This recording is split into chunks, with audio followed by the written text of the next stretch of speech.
continuando con el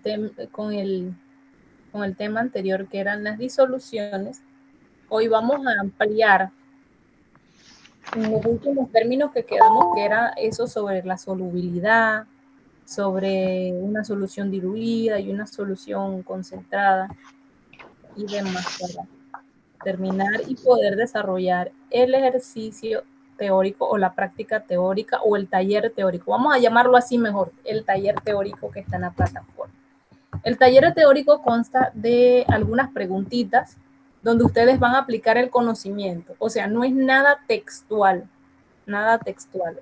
Ustedes tienen las respuestas allí mismo, solamente tienen que seleccionar la respuesta correcta y más nada. Así que voy a ampliar lo que ya les di la semana pasada para que podamos reafirmar. Solubilidad dentro de las disoluciones. Cuando hablamos de solubilidad dentro de las disoluciones, hablamos de la máxima cantidad de un material que se disolverá en una cantidad dada de un disolvente a una temperatura para producir una disolución estable. Vamos a ver saturada, no saturada y sobresaturada. Cuando una disolución es saturada, cuando se ha disuelto de forma estable máxima cantidad de soluto en un disolvente.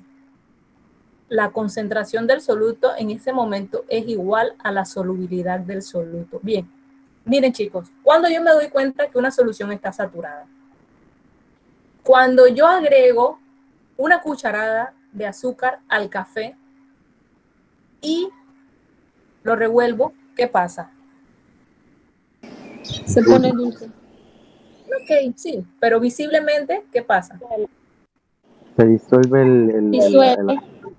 Ok, me tomo el café y estaba con un dulce término medio o agradable al paladar, no vamos a decir que está dulce porque el café es amargo y el azúcar va a cambiar un poco el sabor del café, pero no estaba dulce, pero sí estaba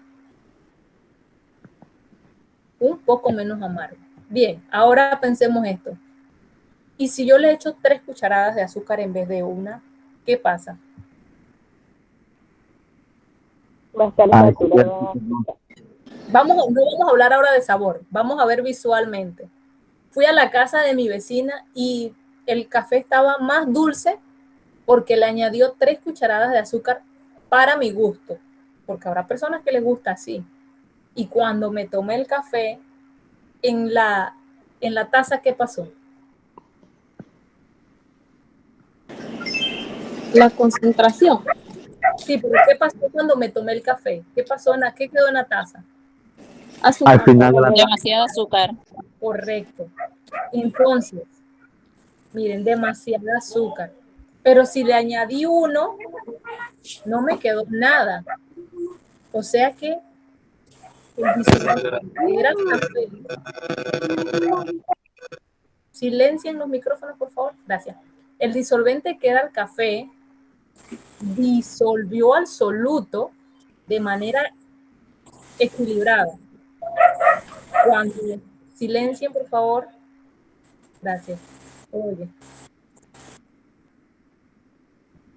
Vamos a ver quién es.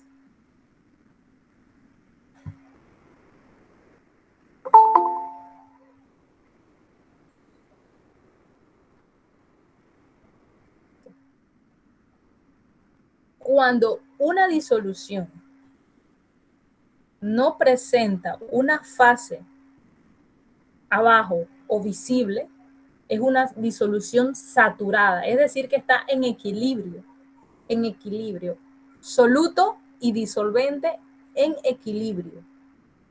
No hubo una solución diluida, porque acuérdense que diluida es mucho disolvente, poco soluto, y concentrada, mucho soluto, poco disolvente. Cuando una solución está saturada, está en un equilibrio en su punto entre el soluto y el solvente. Es decir, cuando añadí una cucharada de azúcar, pero el café disolvió toda esa azúcar, toda la azúcar.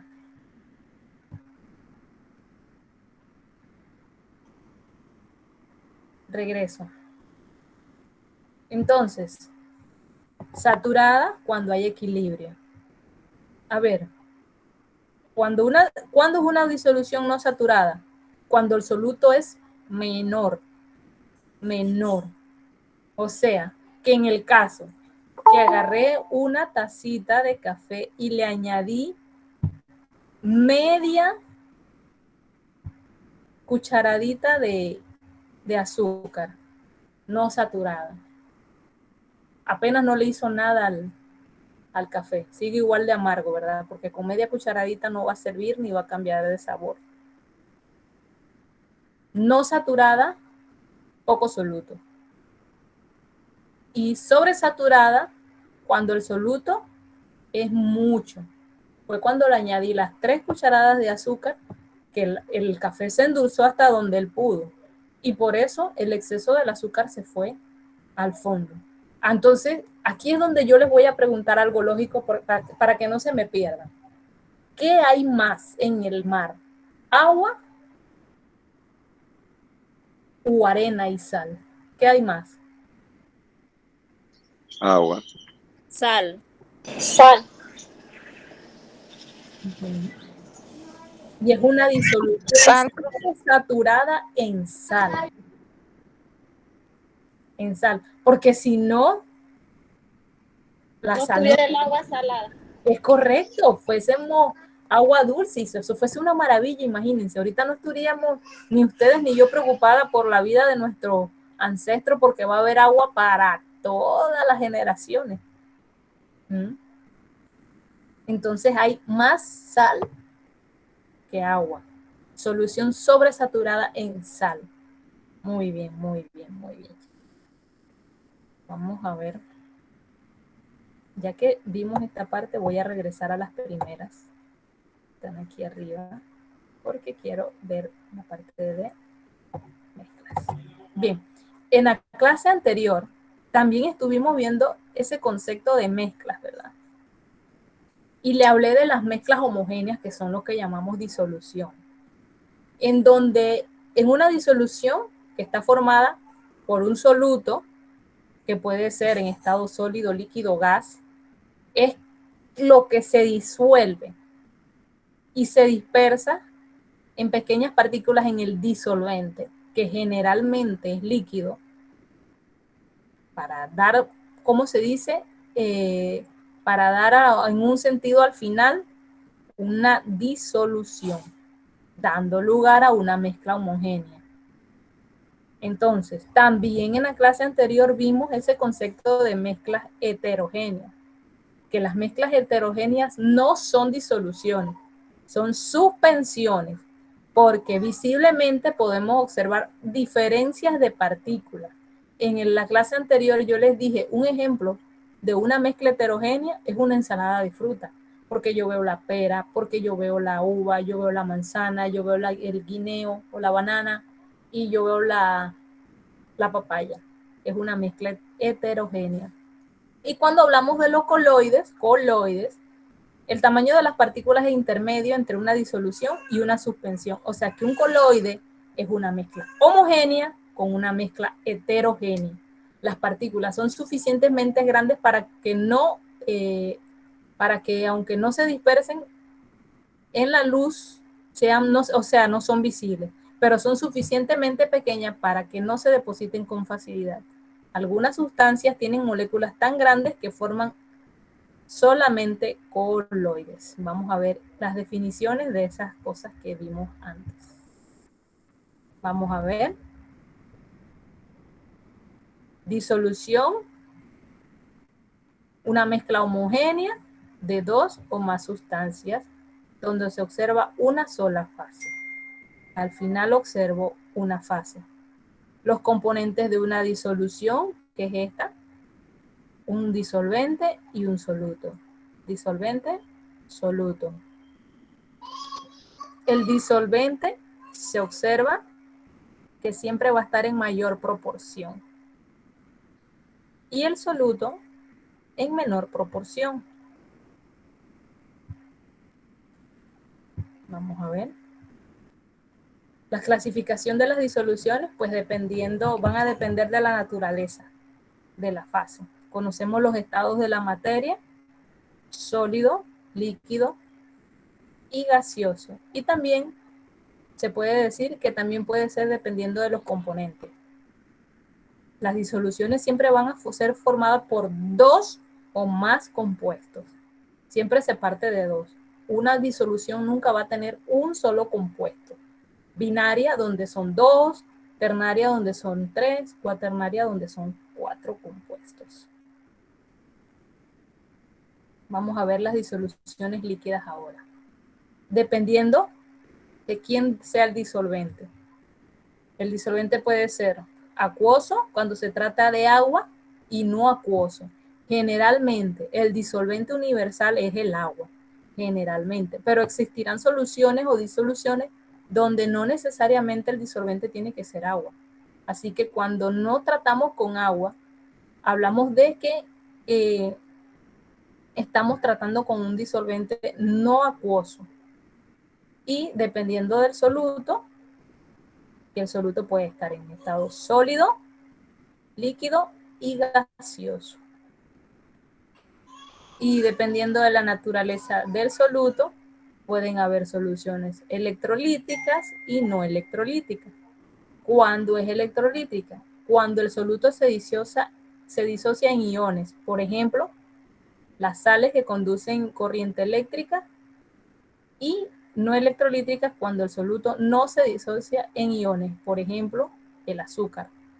El azúcar no conduce corriente eléctrica.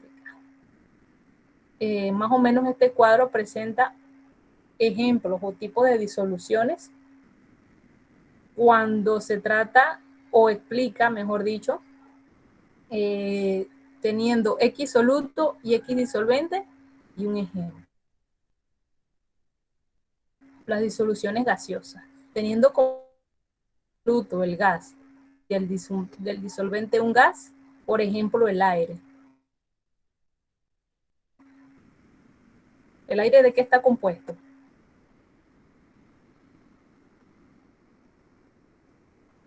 ¿De qué está compuesto? H2O. De todos los gases. No, H2O. De gases. Sí. Ah, Está el nitrógeno, está el dióxido de carbono y están Helio. el nitrógeno actúa como disolvente en esa disolución que llamamos aire. A ver, cuando tenemos el soluto líquido,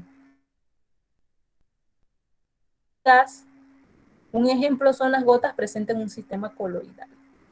Cuando tenemos, alguien había entrado en ese.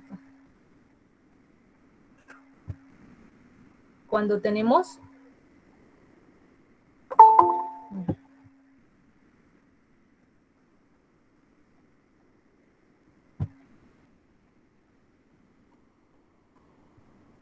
bien. Bien.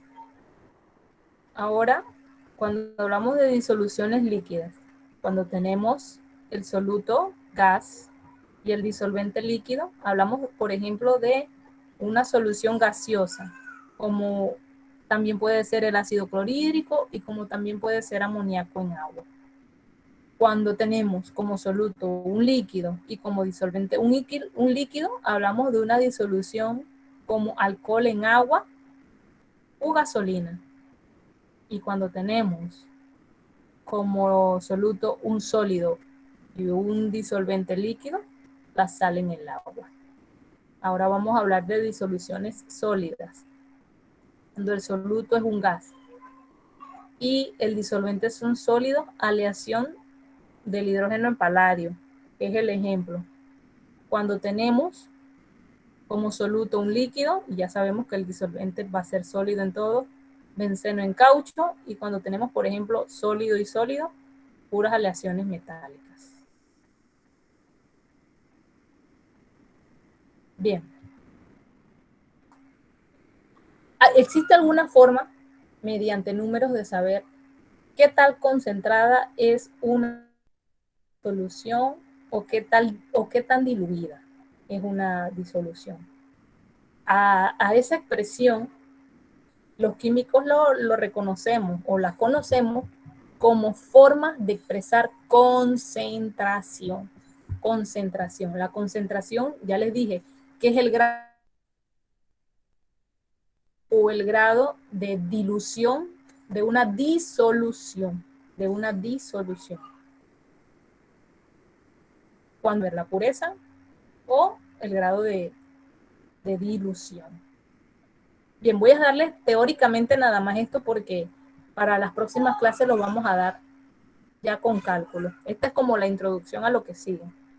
La primera forma de expresar concentración la conocemos como fracción molar y se representa por la letra X, donde ella es igual a la fracción del soluto entre el número de moles del soluto entre el número de moles total.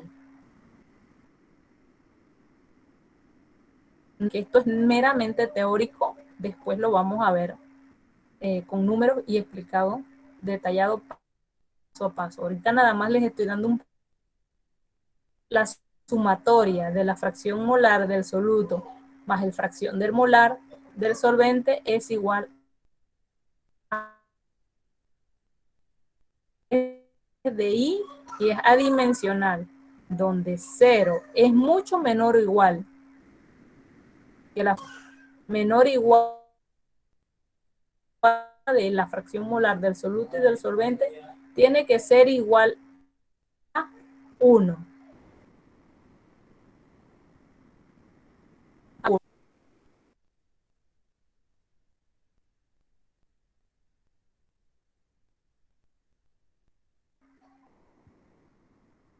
Bien, continúo, no me había dado cuenta que tenía la cámara apagada y no.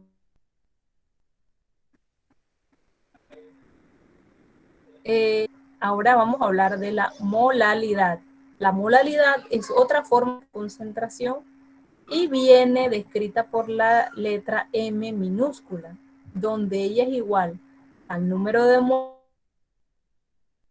kilogramos del disolvente. Sus unidades son mol por kilogramo. Y la ventaja que no va. Ahora, que es la molaridad. Se parece a la molalidad, pero no son iguales. Voy a enseñarles aquí la diferencia. Molaridad M mayúscula y es igual al número de moles del soluto. Aquí sí son iguales de del disolvente. Y en la molaridad vemos disolución. Sus unidades son mol por litro.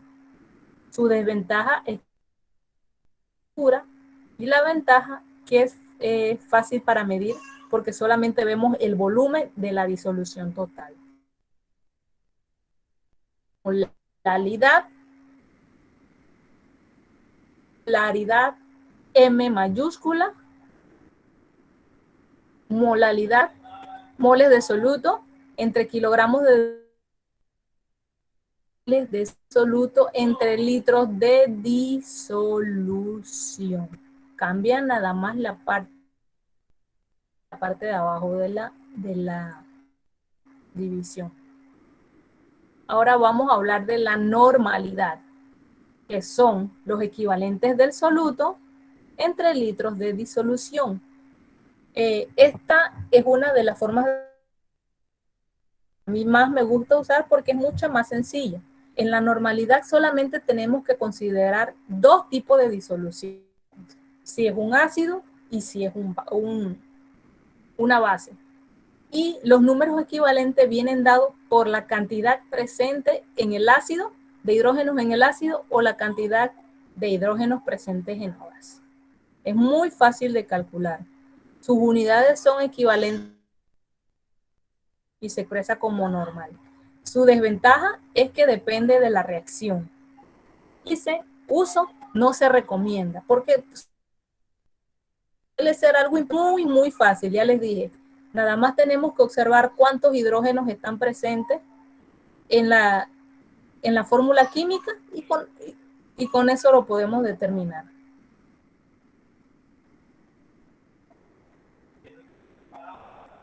Equivalentes, ya lo dije, y valencia. Bueno, protones transferidos, ya lo dije, en la reacción ácido-base y electrones transferidos en una reacción. También utilizamos porcentaje peso en peso y porcentaje por millón, donde el porcentaje peso-peso se considera la masa del soluto. Si ven en todo lo que les he dicho arriba, siempre se considera el soluto arriba. Moles del soluto, ahora es masa del soluto. Entre la masa de disolución por 100. Y acá es masa de soluto, masa de disolución. Así que por mi partes por millón. ¿Cuántos ceros tiene un millón? ¿Cuántos ceros tiene un millón, chicos? 6. 6. Es por eso que ponemos aquí una expresión en cifra científica o ¿cómo se llama? Notación científica, donde consideramos 1 por 10 a la 6, donde el 1 es ese factor que viene adelante de los 6 ceros que están presentes. Por eso aquí es porcentaje, peso, porque quiere decir por ciento, y aquí por millón. Si ustedes quisieran, pues solamente dividen esto y lo multiplican por 1.000.000, y es lo mismo. Por eso se llama partes por millón. Y bueno, ya hablamos de la solubilidad. Vamos a ver el proceso de la disolución. ¿Cuándo se disuelve? ¿Cómo se disuelve? Y demás dice. El soluto y el disolvente se alejan hasta la distancia media que tendrán en la disolución. Para ello deben vencer las atracciones soluto y disolvente. Vamos a ver aquí. Un disolvente, un soluto expandido. Ellos están venciendo, ¿verdad? Sus atracciones. Luego de eso, se unieron ellos dos y forman una disolución. El soluto se disuelve y se mezcla para hacer una interacción soluto-disolvente y se estabilizan en una reacción. En el diagrama del proceso es exotérmico, aunque en muchos casos la disolución es un proceso endotérmico. Cuando hablamos de exotérmico, exo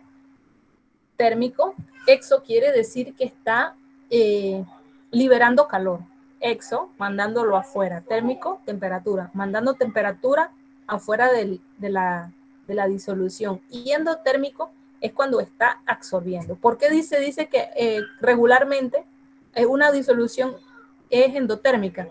Porque todo el tiempo nosotros, para disolver con más facilidad o con mayor rapidez, calentamos las cosas, las disoluciones. Es por eso que el café no se hace en agua fría, ¿me entienden? Esa es la explicación. Es por eso que muchas cosas se disuelven en temperatura, absorbiendo, o sea, mandando temperatura dentro de la disolución. ¿Me explico? Voy a continuar y al final ustedes me preguntan, no se preocupen. Bien, voy a parar porque ya esto es de la clase de más arriba y nada más necesitaba que vieran esta parte para que pudieran desarrollar la actividad 2, donde ya les dije que es un cuestionario como de 9 o 10 preguntas, donde ustedes van a tener las respuestas allí mismo y solamente van a aplicar los conocimientos que ya adquirieron. A ver, mis amores. Profesor, disculpa, yo veo que son 4 preguntas. Son 4. Y en el módulo salen 4 y en la plataforma también. En la plataforma salen 4. Bueno, voy a revisarlas. No vaya a ser que se hayan subido mal. Y bueno, si son 4 preguntas, pues de repente sale mejor para ustedes, pues que yo no la revise y deje las 4.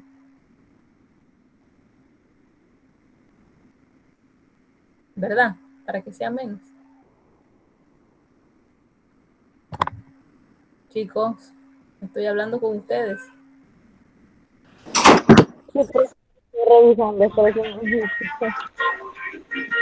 Sí, profesora, solamente son 4 preguntas y cada pregunta tiene 4 respuestas.